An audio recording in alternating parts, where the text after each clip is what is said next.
Nah, begitu mendengar kabar bahwa saya akan berangkat haji melalui jalur undangan tersebut, ibu saya dan para saudara saya memiliki dua ekspresi yang berbeda di saat yang bersamaan. Ekspresi pertama tentu mereka sangat gembira ya. Sebagian bahkan menangis. Bukan sebagian, semuanya menangis. Ya, mereka menunjukkan ekspresi gembira sampai menitikkan air mata. Wajar juga sih. Kalau misalnya ada salah satu saudara saya yang kemudian mendapatkan kesempatan berhaji seperti itu, padahal di atas kertas saya tahu bahwa dia hampir nggak mungkin bisa berhaji, tentu saya juga akan sangat-sangat terharu dan sangat mungkin saya juga akan menitiskan air mata ya. Nah, ekspresi yang kedua itu adalah kebingungan. Ini tentu berkait dengan budaya ya. Di kalangan orang-orang Madura, haji itu adalah, tentu haji adalah ibadah, tetapi bagi orang-orang Madura, haji itu adalah sebuah peristiwa budaya yang sangat penting. Karena itu, karena begitu pentingnya ibadah ini, karena begitu pentingnya dia di dalam kehidupan berkeluarga dan juga bermasyarakat di kalangan orang-orang Madura, maka kemampuan, kesempatan di dalam berhaji itu pertama patut dirayakan sebagai ungkapan syukur ya. Yang kedua, kegembiraan ini tidak boleh di-keep sendiri. Kegembiraan ini harus dibagi. Nah, yang ketiga, orang Madura juga yakin bahwa perjalanan haji ini meskipun di masa modern seperti saat ini tidak lagi naik kapal, butuh waktu berbulan-bulan untuk sampai di Saudi, masih harus nyambung dengan naik kendaraan, bahkan naik unta untuk betul-betul sampai di Makkah. Sekarang kan sudah tidak begitu lagi. Kita naik pesawat terbang, waktunya pun nggak sampai 1 hari penuh ya, hanya sekitar 11 jam atau hanya beberapa jam. Tetapi tentu ini tetap dianggap sebagai sebuah perjalanan yang berat. Sebuah perjalanan yang sebagian orang tidak kembali. Sebagian orang meninggal ketika mereka melaksanakan ibadah haji. Ketika seseorang melakukan ibadah haji, bagi orang Madura maka dia juga pada dasarnya say goodbye, farewell ya. Nah, karena farewell itu, maka kesempatan ketika masih bertemu ini menjadi sangat penting dan dipakai untuk meminta maaf, meminta restu. Karena itu, ide saya untuk baru mengabarkan kepada para keluarga besar dan tetangga ketika saya tiba di Makkah, ditolak mentah-mentah oleh para saudara saya. Bagi mereka, enggak. Saya harus memberitahu kepada keluarga besar dan saya harus berkeliling kampung untuk meminta maaf, untuk meminta restu supaya perjalanan saya diberikan kelancaran. Dan meskipun sedikit, saya harus selamatan sebagai ungkapan syukur dan lagi-lagi sebagai permintaan restu kepada orang-orang terdekat, termasuk tetangga tersebut. Maka teman-teman, yang terjadi malam itu adalah saya dipaksa, saya diseret oleh saudara saya untuk datang dari rumah ke rumah di kampung saya, mengabarkan bahwa saya akan, insya Allah akan berangkat haji, dan tentu saya meminta restu dan meminta maaf. Jadi bisa dibayangkan ya, para tetangga saya sudah kepo, kok saudara-saudaranya datang semua di malam hari, ada apa ini? Dan kemudian beberapa waktu kemudian saya keluar didampingi oleh kakak laki-laki saya, dan kemudian kami silaturahim dari rumah ke rumah satu persatu untuk mengabarkan sekaligus untuk meminta restu. Kampung saya heboh malam itu ya, heboh luar biasa. Nggak disangka, nggak dinyana. Saya yang di atas kertas hampir mustahil untuk berhaji dalam waktu dekat, ternyata insya Allah saya akan berhaji. Maka semakin kuatlah keyakinan para tetangga saya bahwa ibadah haji itu seperti sempat dikatakan oleh Gus Miftah juga ya, ibadah haji itu bukan karena kita mampu secara finansial. Ibadah haji itu adalah panggilan Allah Subhanahu wa taala, dan Allah akan memampukan mereka yang Ia panggil. Mungkin saya adalah salah satu orang yang kemudian dimampukan, dibukakan jalannya oleh Allah untuk berhaji. Dan saya tentu sangat bergembira, sangat bahagia, sangat-sangat bersyukur atas hal itu. Nah, tetangga heboh, para saudara saya kebingungan dong. Saya harus selamatan, pakai duit siapa? Ya. Di kalangan saudara saya adalah orang yang paling berpunya. Saya punya pekerjaan tetap sebagai wartawan, paling tidak saya punya gaji. Meskipun gaji saya sangat-sangat tidak seberapa, tapi paling tidak saya adalah orang yang bergaji. Mereka adalah orang-orang yang bekerja di sektor informal, yang istilahnya bekerja hari itu untuk makan hari itu. Sehingga kalau saya tidak punya dana untuk selamatan, apalagi mereka gitu loh. Tetapi istilahnya the show must go on.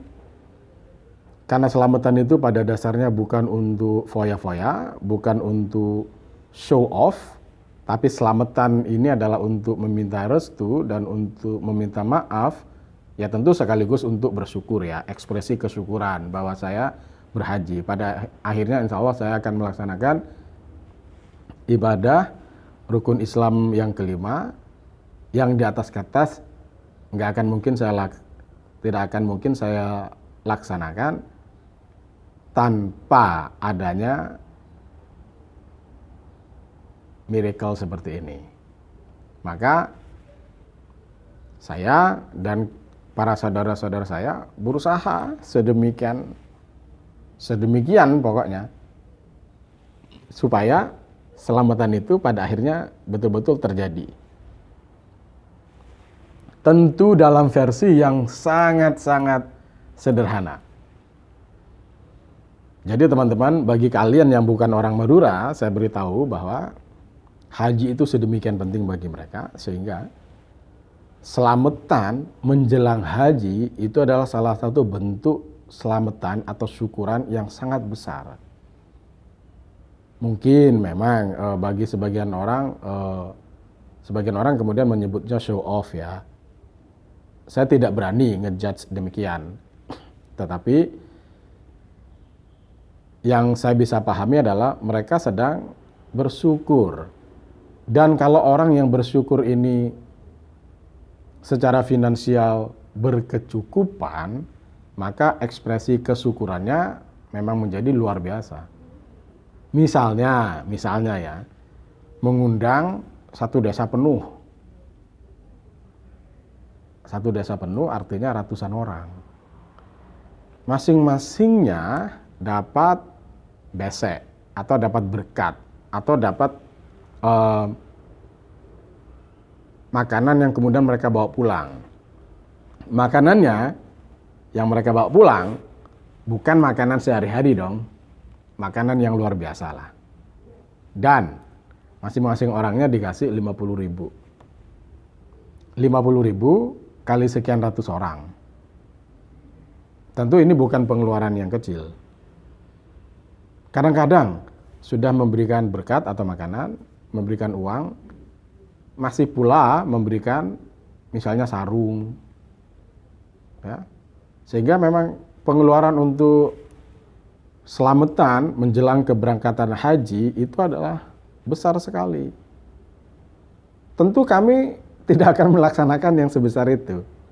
Pertama, saya sendiri juga nggak terlalu suka hal yang seperti itu. Yang kedua, ya memang nggak mampu, nggak bisa. Maka kami tetap melaksanakan selamatan dalam versi yang sangat sederhana. Maka tibalah hari itu. Saya berangkat ke Juanda.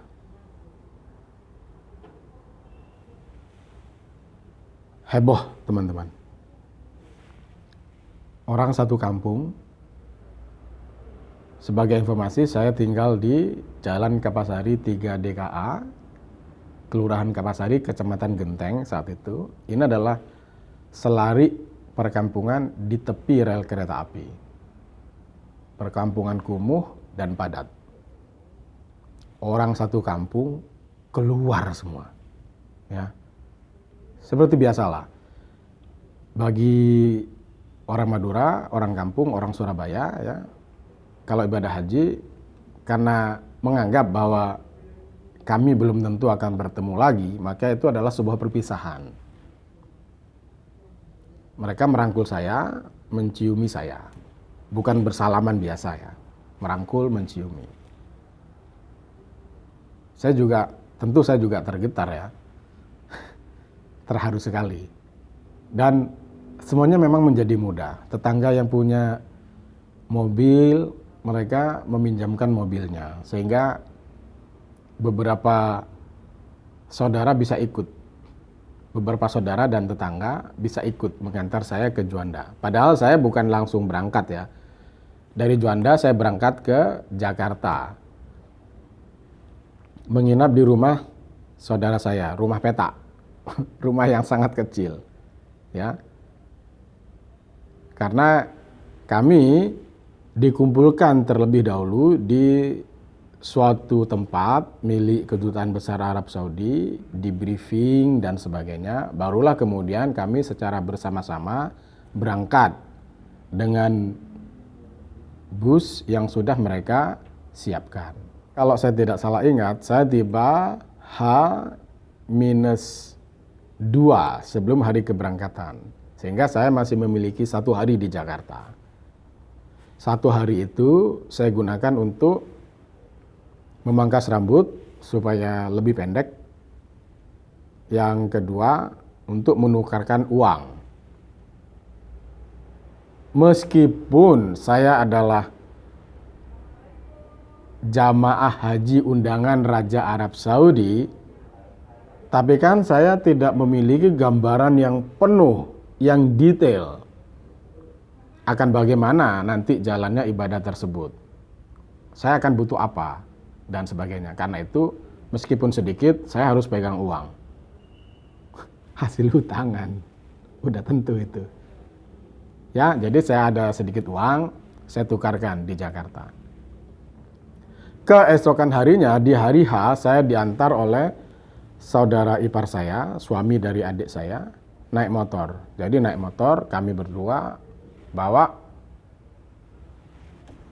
kalau saya tidak salah, bawa 1 koper plus 1 tas. Dua-duanya ukurannya agak besar. Karena saya tipe orang yang takut kekurangan pakaian, sehingga agak banyak pakaian yang saya bawa.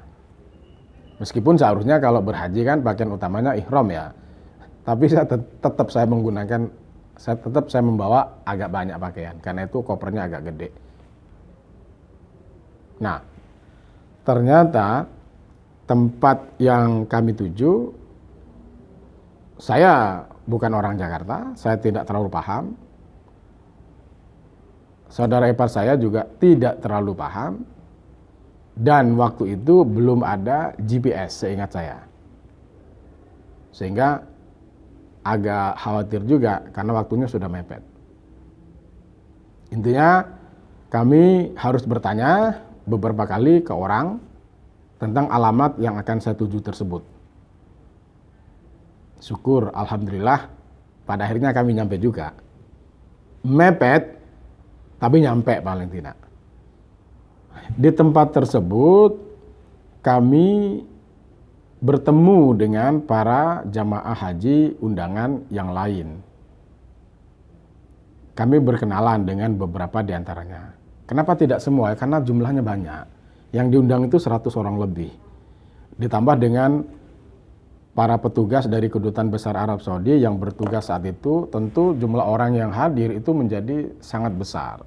Belum lagi ada para pengantar. Karena itu kami hanya bisa berkenalan dengan sebagian saja, tidak semuanya.